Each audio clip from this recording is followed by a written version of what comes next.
some of the basic vision and mission of this program.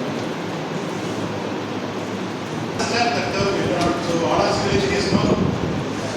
So what is environment? So any other answers?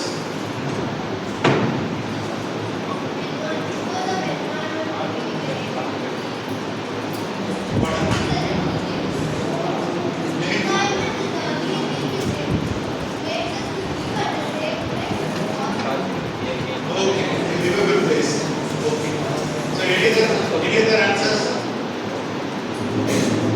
Okay, so environment is definitely the place which is our surroundings. So we are surrounded by trees, so that we have our water bodies, rivers, lakes, the seas. So all this put together is part of environment. So this life depends upon environment. As far as the environmental ecosystem is not affected, so life is not affected. So to protect this environment, we have want to celebrate this World Environment Day. So we have started way back in 1973. So every year, 5th June is celebrated as World Environment Day. So this is an initiative by United Nations. So we have